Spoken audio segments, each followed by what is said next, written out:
नमस्ते दोस्तों, एक नई कहानी में आपका स्वागत है। एक दिन की बात है, आरोही सुबह पार्क में टहलते हुए जा रही थी। तभी उसे एक रोती हुई बच्ची मिली। आरोही ने उससे रोने का कारण पूछा तो लड़की ने बताया कि वह जिस गुड़िया से खेल रही थी वह इसी पार्क में कहीं खो गई है। आरोही ने उस बच्ची को उसकी गुड़िया ढूंढ लाने का आश्वासन दिया, जिससे वह बच्ची चुप हो गई। आरोही ने गुड़िया ढूंढने के लिए समय मांगा और फिर दूसरे दिन गुड़िया लाने का वादा करके वहां से चली गई। पर गुड़िया ना तो आरोही को मिली और ना ही उस बच्ची को। आरोही ने गुड़िया की तरफ से एक काल्पनिक पत्र उस बच्ची को लिखे और जब वह बच्ची पार्क में गुड़िया पाने की आशा में आई तो आरोही ने वह पत्र उस बच्ची को पढ़कर सुनाया। पत्र इस प्रकार था, कृपया रोना मत, मैं समय समय पर उस गुड़िया के बारे में तुम्हें लिखती रहूंगी, बस तुम रोना मत। अब आरोही रोज उस खोई हुई गुड़िया की तरफ से काल्पनिक पत्र लिखने लगी और लगभग रोज ही उस बच्ची को पढ़कर सुनाती, जो कि यात्रा का काल्पनिक वर्णन हुआ करता था। आरोही ने इस काल्पनिक लेकिन रोचक वर्णन ने उस बच्ची को रोने नहीं दिया। वह खुशी खुशी अपनी गुड़िया की घुमक्कड़ी के किस्से सुनाने लगी। अब वह खुश रहने लगी।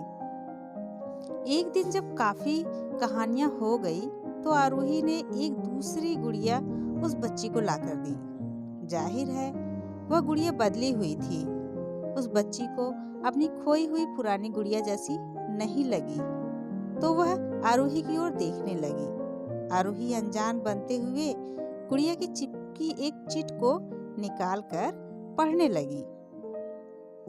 उसमें लिखा हुआ था, यह मैं ही हूँ, तुम्हारी वाली गुड़िया जो पार्क में खो गई थी।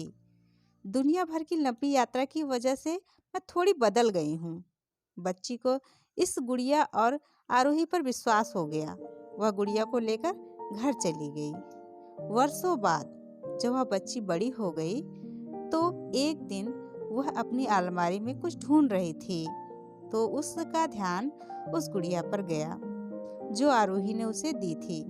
बचपन की बातें याद करके वह हंसने लगी। उसे सब समझ आ चुका था कि आरोही ने कैसे उसका मन रखा। उसे उस गुड़िया पर फिर प्यार आने लगा। वह उसे बड़े गौर से देखने लगी। तभी उसकी नजर गुड़िया की फ्रॉक की आस्तीन में छुपे एक छोटे से पत्र पे गई। उसने बड़ी व्याकुलता से वह पत्र निकाला और पढ़ने लगी।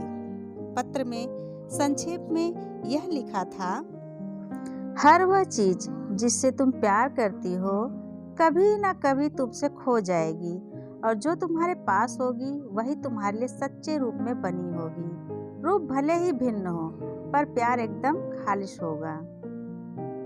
तो आज की कहानी में इतना ही। नमस्कार। वीडियो देखने के लिए बहुत बहुत धन्यवाद। फिर मिलते हैं दूसरी कहानी में।